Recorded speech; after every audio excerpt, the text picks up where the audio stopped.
I was born into a family that revered the teachings of the Vedas and followed a disciplined spiritual path. From a young age, I was drawn to the depth and wisdom of Hindu philosophy. By the time I reached adulthood, I had dedicated my life to serving as a guru, a guide for those seeking enlightenment and understanding in a chaotic world. My name is Arjun, and for decades, I believed I was walking the ultimate path of truth. Each day began before the sun rose, with hours of meditation and chanting. I immersed myself in the sacred texts, uncovering lessons about karma, dharma, and the eternal cycle of samsara, the endless loop of birth, death, and rebirth. These teachings were my foundation, shaping every thought, every decision. To me, they weren't just words. They were the ultimate guide to living a life of purpose and spiritual purity. People often came to me with their burdens, questions about life, struggles with morality, and fears of what lay beyond this existence. I provided solace through wisdom, encouraging them to follow the path of righteousness and selfless service.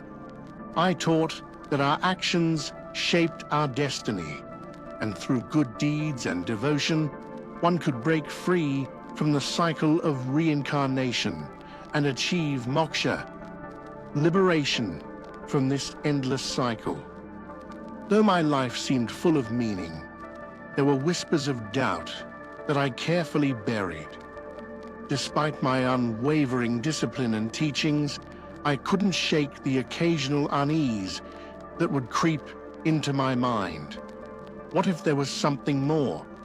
What if the path I so firmly believed in wasn't the complete truth? But such thoughts felt like betrayal, both to my beliefs and to the countless followers who looked to me for guidance. I held a respectful view of other religions, often praising their commitment to seeking God in their own ways. Yet deep within, I was convinced that Hinduism offered the most complete understanding of the divine. I admired the figure of Jesus, but only as a wise teacher, a man who had attained great spiritual depth, much like the sages of our tradition. I couldn't see him as anything more. To accept him as divine felt impossible, even absurd. Life seemed to flow on predictably, filled with meditation retreats, spiritual discourses, and moments of profound connection with seekers. But everything changed in a single, devastating instant. It was an ordinary evening. I had just finished leading a meditation session when I decided to drive home instead of staying at the ashram. The roads were unusually quiet, and the air carried a sense of stillness. Then in the blink of an eye, that stillness turned to chaos. A truck swerved into my lane, its headlights blinding me.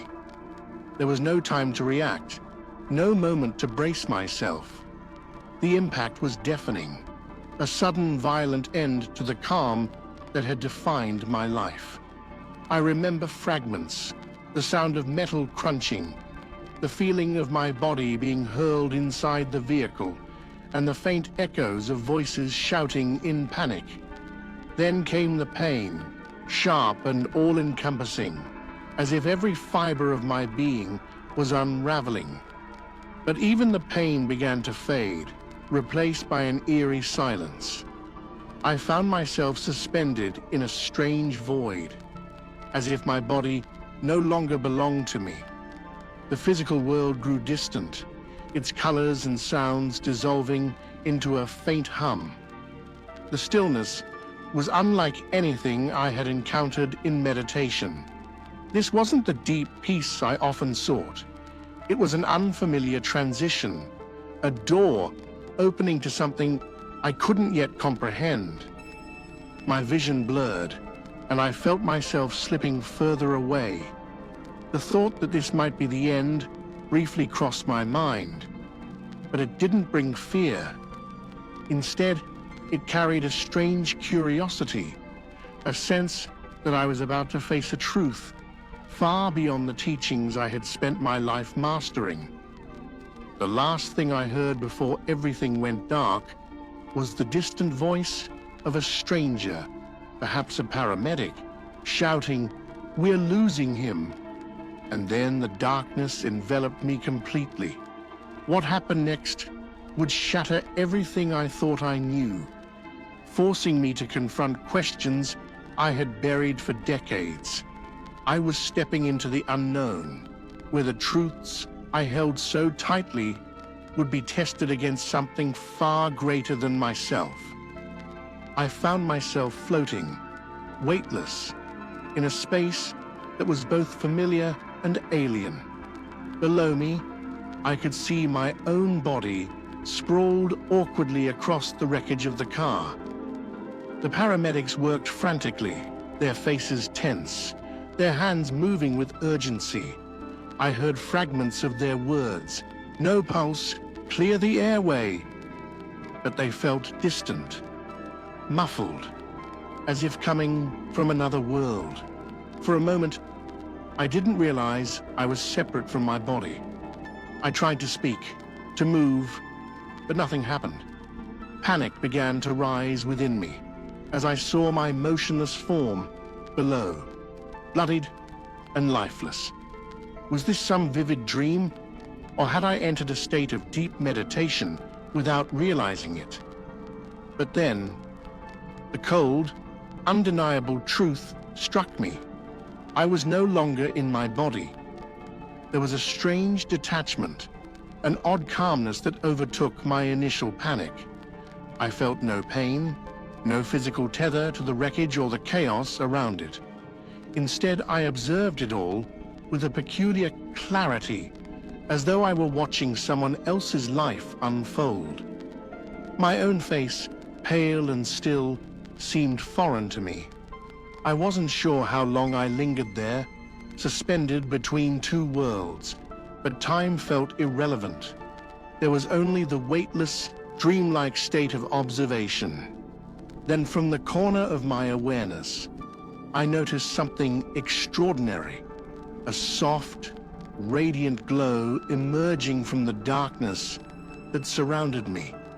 It wasn't like the dim, flickering light of a candle or the harsh brightness of the sun.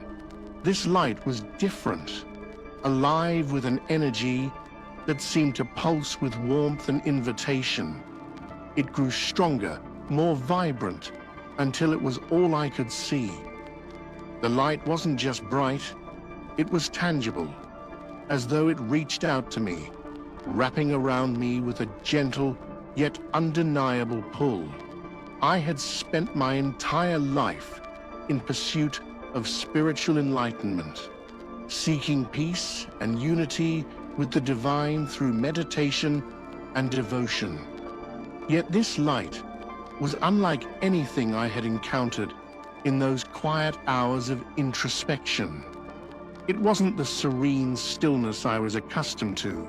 It was alive, purposeful, and charged with a presence I couldn't define.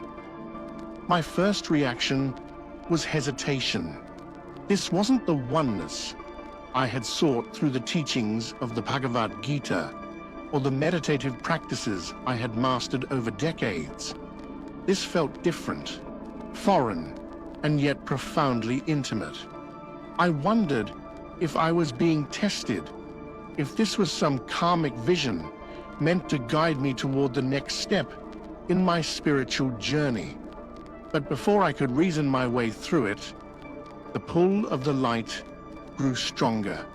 I tried to resist, unsure of where it might lead. But resistance was futile. The warmth emanating from the light wasn't just physical.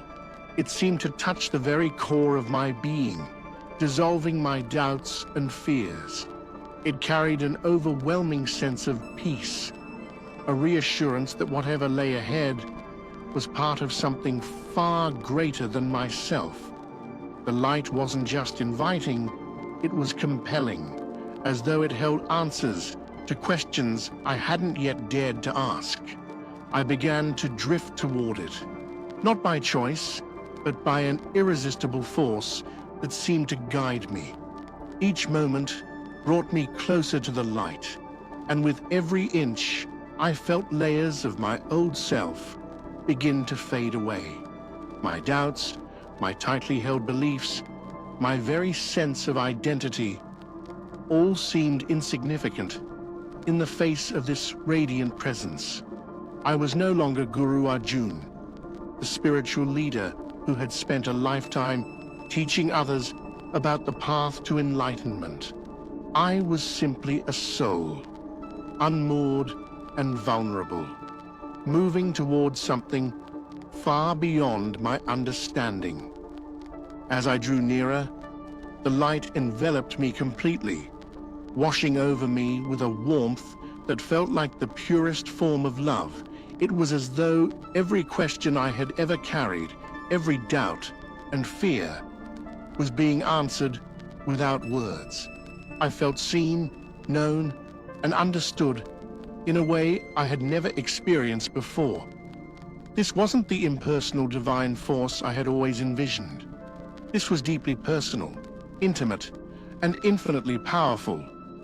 For a moment, I hesitated again, questioning whether I was worthy to approach such a presence.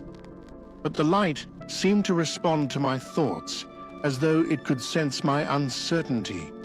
Its warmth grew even stronger, dissolving my fears and filling me with a sense of acceptance I couldn't explain. It was as though the light was saying, "Come, you are meant to be here." And so, I stepped fully into the light, leaving behind the chaos of the physical world and the carefully constructed beliefs I had clung to for so long. In that moment, I sensed that I was about to encounter a truth that would challenge everything I thought I knew about myself, about God, and about the purpose of my life. What lay beyond the light was something I could never have prepared for, no matter how many lifetimes I might have lived. It was a meeting that would redefine my understanding of faith, grace, and the nature of the divine. The light wasn't just a presence, it was alive, pulsating with a force I couldn't comprehend. And then, as though the light itself was speaking, a figure began to emerge. At first, it was just a silhouette, radiant and indistinct. But as it moved closer, the form became clear. He stood there, emanating a love and authority that I had never experienced before.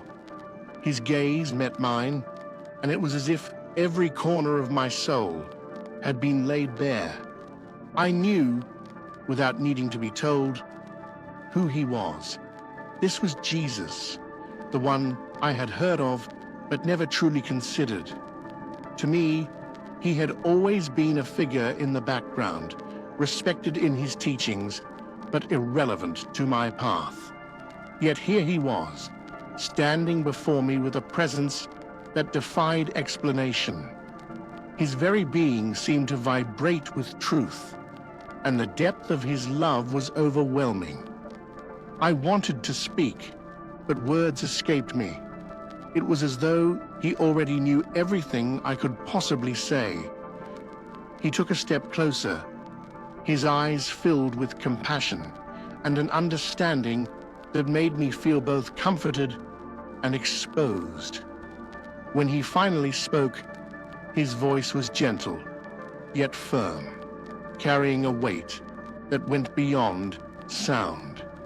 "Arjun," he said, calling me by name, though I had never spoken it, "why have you sought so many paths, yet missed the one that leads to me?" The question pierced through me, not with accusation, but with a deep longing. I had no answer. I had spent my life teaching others to seek the divine. Yet here I was, faced with a truth I had never encountered. I had devoted myself to karma, dharma, and the cycles of reincarnation, believing them to be the ultimate framework of existence. And yet, in this moment, all of it felt incomplete. I have sought the divine, I managed to say, my voice trembling. Through meditation, through discipline, through service, I have followed the teachings passed down through the ages.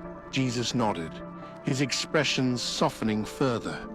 You have sought with sincerity, but the truth has always been closer than you realized. The divine you seek is not found in effort alone, but in grace. Grace. The word hung in the air, unfamiliar and yet profoundly resonant. Grace was not a concept I had ever truly understood. In my teachings, salvation, or moksha, was something to be earned through deeds, through countless lives lived in alignment with the cosmic order. But here he was, telling me that it was a gift, freely given. I don't understand, I admitted. How can grace replace action? How can it undo lifetimes of karma? Jesus looked at me with infinite patience. Grace doesn't replace action, Arjun. It completes it. It is the love of the Creator, poured out for all who will receive it. Karma binds you to what you have done, but grace sets you free. My sacrifice was for this purpose, to break those chains and open the way to eternal life. As he spoke, I felt a stirring deep within me, as though a veil was being lifted from my understanding. Yet I resisted, clinging to the teachings that had shaped my life. But what of the paths we follow? What of meditation, selflessness, and service? Are they meaningless? They are not meaningless, Jesus replied. They are good, but they are incomplete without the truth. You were created to know the Father, not as an abstract force, but as a personal God. And I am the way to him. My mind raced, struggling to reconcile this with everything I had believed. Then, as if sensing my inner turmoil, Jesus extended his hand. Come, he said, let me show you. In an instant, the space around us transformed. I saw visions, not as if I were watching a film, but as though I was stepping into them. I was taken to scenes from my own life, moments of meditation, teaching, and service. I saw the faces of those I had guided, their yearning for truth mirroring my own. And then the scenes shifted. I saw glimpses of teachings I had held dear, illuminated in ways I had never understood. Verses from the Bhagavad Gita spoke of surrender and the eternal presence of the divine. But now they pointed unmistakably to Jesus. It was as though the pieces of a puzzle I had spent my life assembling suddenly fit together in a way I had never expected. Then came the most startling vision of all. I saw Jesus on the cross, his body broken and bloodied, yet radiating a love so profound it brought me to my knees. In that moment, I understood. His sacrifice was not just an event in history.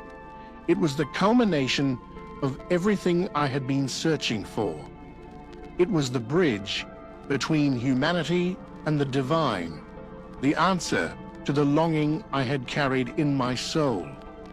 Tears streamed down my face as I turned back to him. Why did I never see this before? I asked, my voice breaking. Because you were not ready, Jesus said gently. You sought with a sincere heart, but you needed to see that the path you followed was only a shadow of the greater truth. Now you know. Now you see. I felt an overwhelming mixture of awe, sorrow, and gratitude. Awe at the depth of his love, sorrow for the years I had spent searching in the wrong places, and gratitude for this moment of revelation. But even as I began to grasp the truth, I felt a question rising within me. What am I to do with this? I asked. Jesus smiled, his expression both tender and resolute. There is more to show you, he said, more that you must understand. But for now, know this: the truth has been revealed to you so that you may share it. There is a purpose for your life, Arjun, far greater than you imagined. I wanted to ask more, to stay in his presence and continue learning. But before I could speak again, the visions began to fade, and I sensed that he was preparing to lead me into an even deeper understanding. Something told me that what I had seen was only the beginning. The light around us shifted once again, growing brighter, yet somehow clearer, as if my understanding was being sharpened by its brilliance. Jesus stood beside me, and with a gesture, the space around us transformed. What I saw next left me breathless. To my right, a realm of indescribable beauty unfolded. It wasn't just a place, it was a presence. Heaven, as I understood it, in that moment, radiated unity, peace, and a love so overwhelming that it seemed to pulse through every part of me. The colors were more vivid than anything I had ever seen. And yet, there was a serenity that words could not capture. The air, if it could be called that, was filled with an unending melody, not of music as I knew it, but of harmony itself. It was as though everything in this place sang in perfect agreement with the Creator. I saw figures, countless and radiant, their faces reflecting joy and peace. They weren't merely existing, they were alive in a way I had never thought possible. I could feel their connection to God, their unity with the divine. My soul yearned to step closer, to be part of this perfection. But before I could ask, Jesus motioned to the left, and my heart sank at what I saw. The contrast was stark, a realm of separation and isolation. Darkness loomed, but it wasn't just the absence of light, it was the absence of love, of connection. The air felt heavy, suffocating, as though it bore the weight of countless regrets. I could hear faint cries, voices filled with sorrow and longing, not from physical pain, but from an ache that resonated deeper than the body. This, Jesus said, his voice steady but filled with sorrow, is the choice every soul must make: to live in unity with God, or to remain separated by their own refusal of grace. I couldn't look away. The vision of hell wasn't like the fiery images I had once dismissed as exaggerated symbolism. It was a place of regret, of missed opportunities to embrace love and truth. The isolation I saw was profound, and it struck a chord within me, a reminder of the times I had clung to my own understanding and resisted the possibility of something greater. My mind raced with questions. Is this truly the result of one's deeds? I asked, still trying to reconcile what I was seeing with my belief in karma and the cycle of reincarnation. Jesus turned to me, his eyes filled with compassion. It is not about deeds alone, Arjun. Deeds are good, but they cannot bridge the gap between humanity and God. That gap is bridged by grace, freely given through my sacrifice. The word grace struck me again, just as it had before. I struggled to understand. But in my teachings, I said hesitantly, we believe in earning our way to liberation through discipline, meditation, and service. How can salvation be given so freely? Jesus smiled, not with dismissal, but with a patience that invited me to listen. Your dedication has been sincere, and your service reflects the heart of God's love. But grace is not earned. It is a gift. It is the love of the Creator, poured out for all who will receive it. My sacrifice was the fulfillment of that love, the means by which all can be reconciled to God. As he spoke, I felt the weight of my own understanding begin to shift. The idea of grace as a gift, not something to be achieved, was both humbling and liberating. It wasn't about striving or perfecting oneself. It was about accepting a love that had always been there.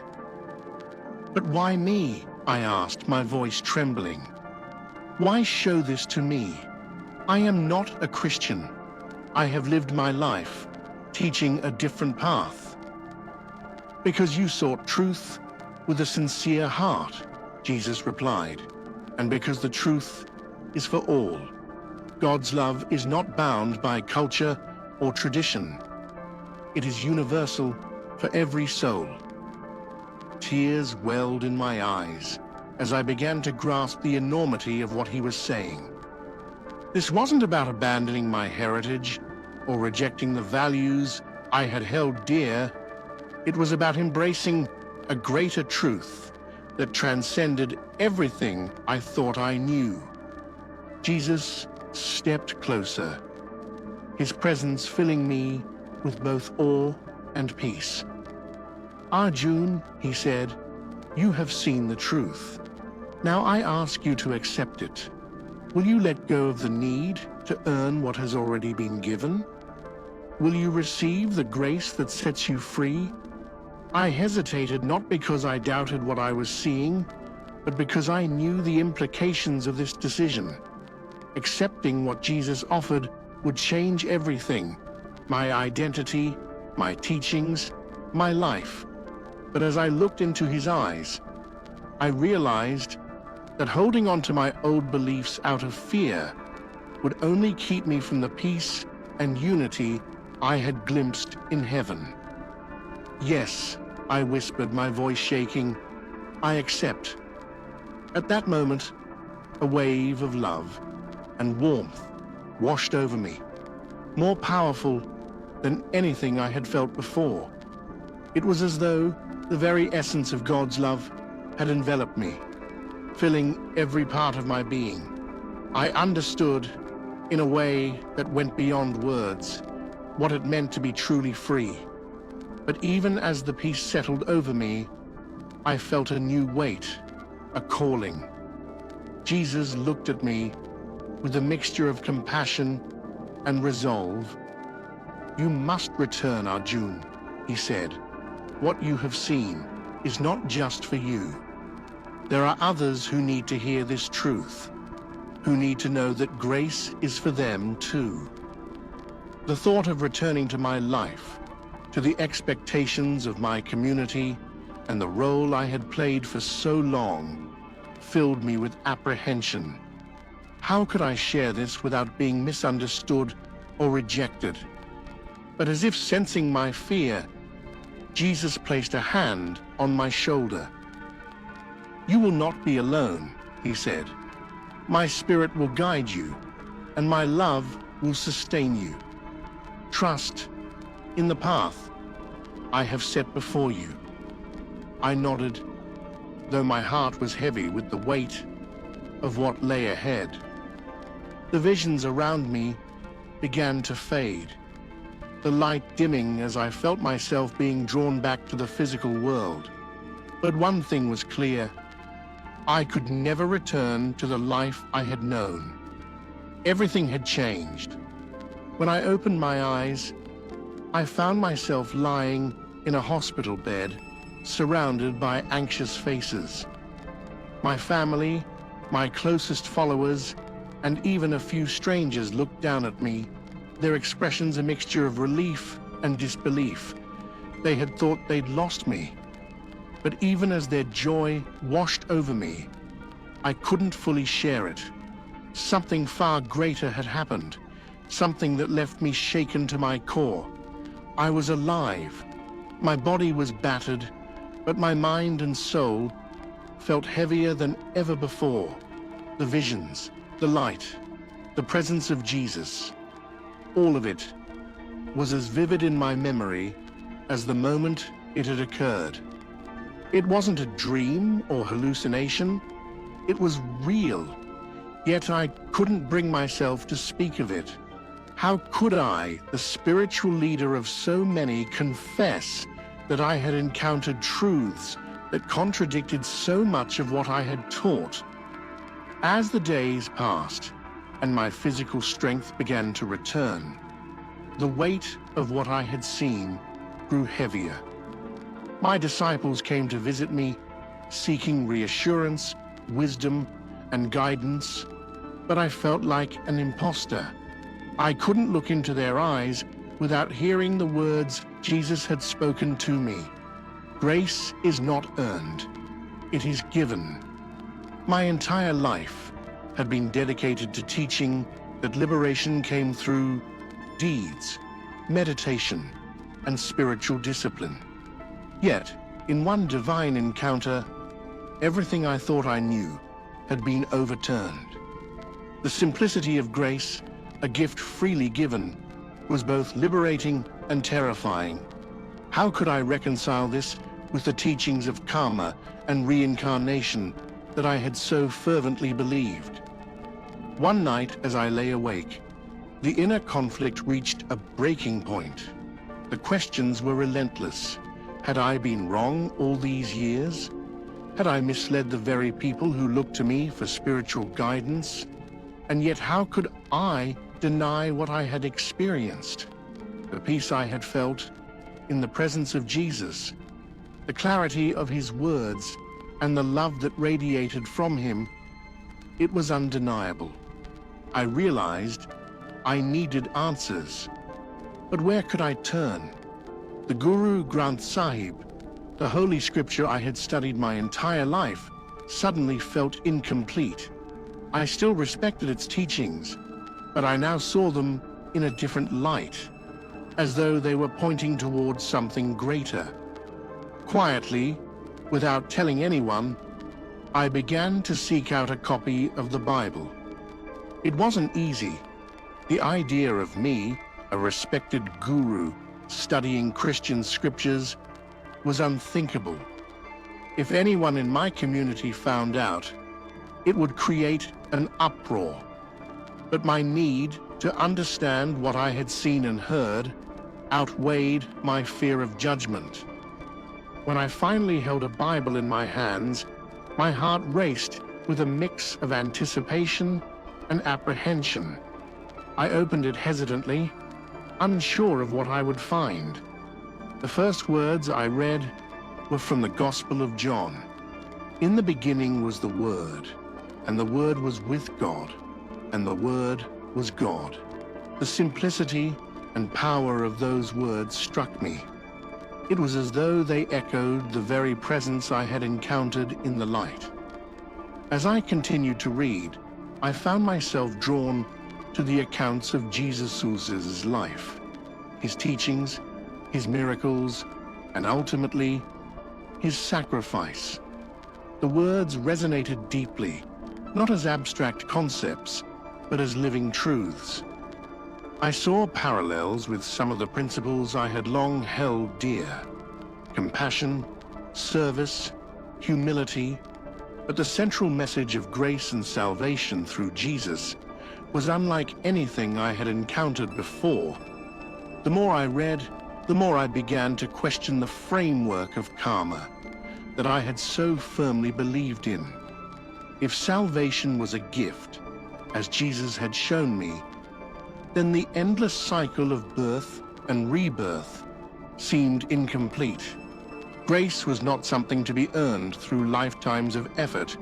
It was freely given, available here and now.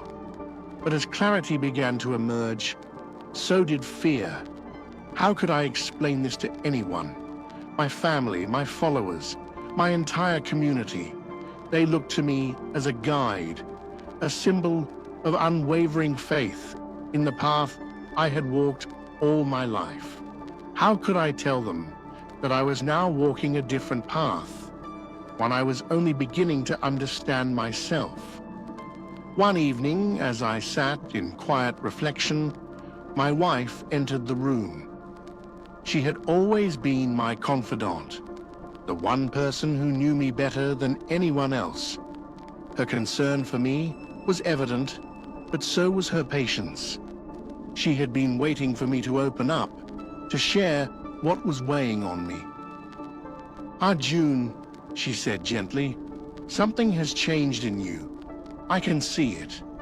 Whatever you experienced during those moments, it's still with you. You don't have to carry it alone." Her words broke through my defenses. For the first time since my near-death experience, I spoke of what had happened. Not everything, but enough to convey the magnitude of it. I told her about the light, the presence of Jesus, and the truths I had been shown. Her reaction surprised me. She didn't dismiss what I said or try to rationalize it. Instead, she listened with an open heart, her own faith and curiosity stirred by my words. "If this is the truth you were shown," she said, "then perhaps it's a truth we need to explore together." Her support gave me the courage to take the next step.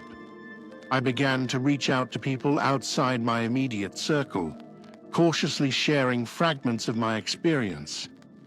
Some were curious, others skeptical, and a few outright dismissive. But I was no longer afraid of their reactions. The truth I had encountered was too important to keep hidden, no matter how difficult it was to share. As I reflected on these early steps, I realized something profound. My role as a guru had not ended. It had transformed. I was still a guide, but now I was leading people toward a truth that had changed my own life. The fear that had once paralyzed me began to give way to a sense of purpose. But I knew the journey was far from over. There were still questions to answer, bridges to build, and truths to share. My life had been irrevocably altered, and I was only beginning to understand what that meant. Yet, for the first time, I felt a peace that surpassed all understanding, a peace rooted not in my own efforts, but in the grace I had encountered. And so, with a heart full of questions and a spirit strengthened by newfound faith, I prepared to take the next step. There was still so much to learn, so much to share, and so much to do. But one thing was clear. I could not walk this path alone. I needed guidance, courage, and above all, grace. When I finally decided to share my experience, my heart felt like it was in a vice. It wasn't fear of rejection that weighed on me, but the sheer gravity of what I was about to reveal. The truth wasn't just personal, it was transformative.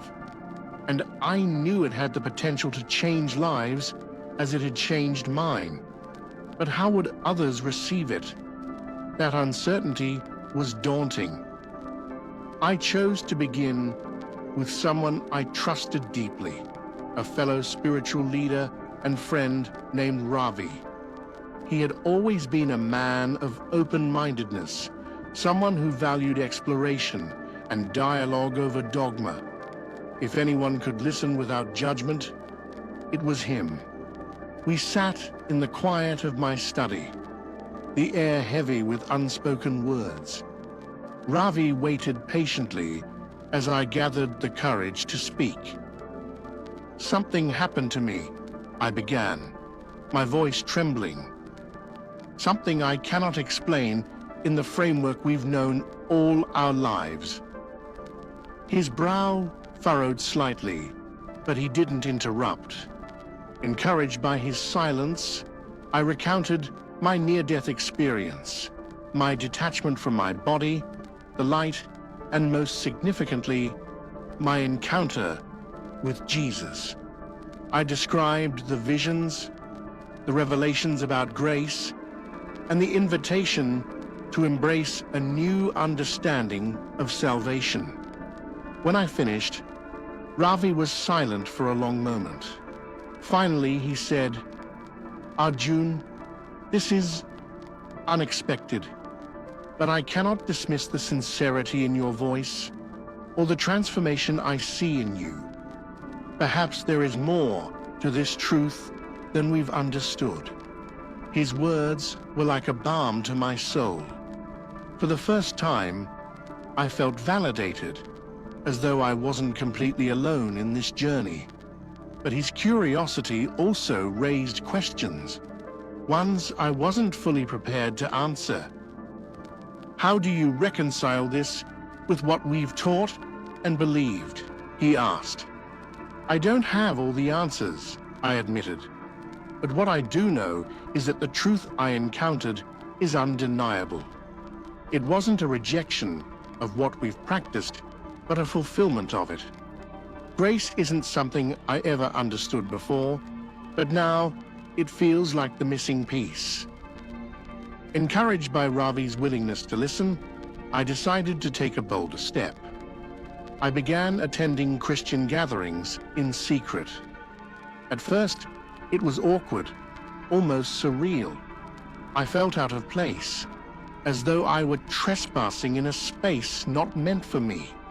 But as I listened to the teachings and observed the worship, I was struck by the sincerity and joy of the people around me. Their faith wasn't just ritualistic, it was alive. One Sunday, the pastor spoke about the parable of the prodigal son. As he described the father running to embrace his wayward child, tears filled my eyes. I had heard similar teachings about divine love before, but this was different. It wasn't just a concept, it was a relationship. For the first time, I truly understood what it meant to be welcomed by grace, not because of what I had done, but because of who God is. I began to see parallels between the teachings of Jesus and some of the principles I had cherished in Hindu philosophy. Compassion, service, and devotion to a higher purpose were values that both traditions upheld. But the message of grace, the idea that salvation is a gift rather than a reward for deeds, stood apart. It was a truth that challenged me, but also gave me peace. As I delved deeper into the Bible, I felt a growing urgency to share my experience with others. I started small, speaking to small groups of close friends and followers who I thought might be open to hearing my story. The reactions were mixed. Some were curious, asking thoughtful questions about what I had seen and learned. Others were skeptical, questioning how a devout guru could accept such a radically different truth. One evening, I spoke to a small gathering of disciples who had come to me for guidance. Instead of teaching from the scriptures they expected, I shared my encounter with Jesus. I spoke of the light, the love, and the invitation to accept grace. I emphasized the continuity I saw between seeking truth in Hindu teachings and finding fulfillment in Christ. The room was silent when I finished. Then one young woman raised her hand. "Guruji," she said hesitantly, If what you're saying is true, does that mean everything we've been taught is wrong? No, I replied gently.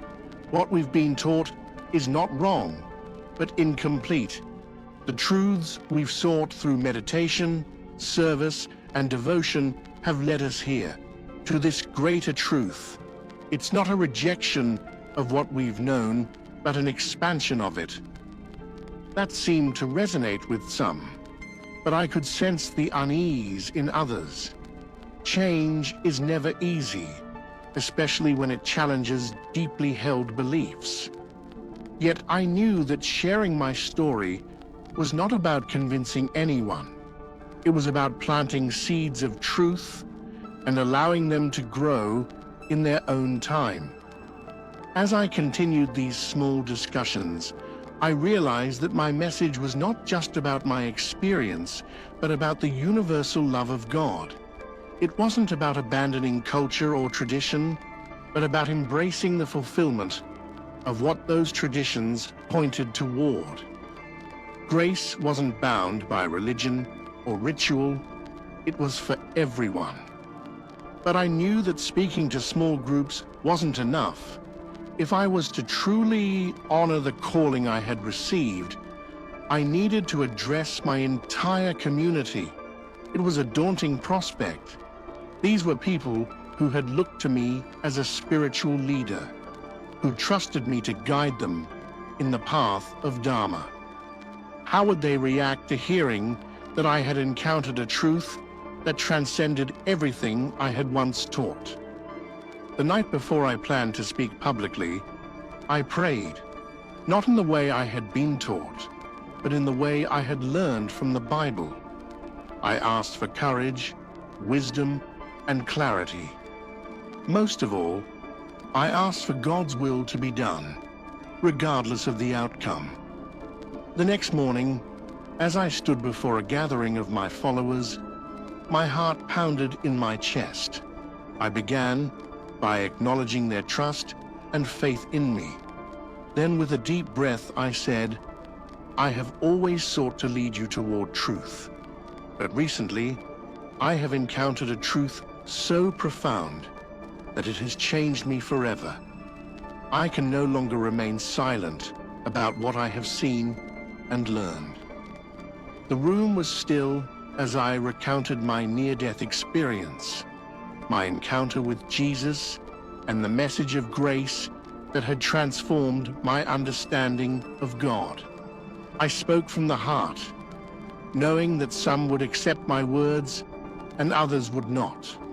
When I finished, the reactions were as varied as I had expected. Some were moved, their eyes brimming with tears. Others looked confused, uncertain of what to make of my testimony.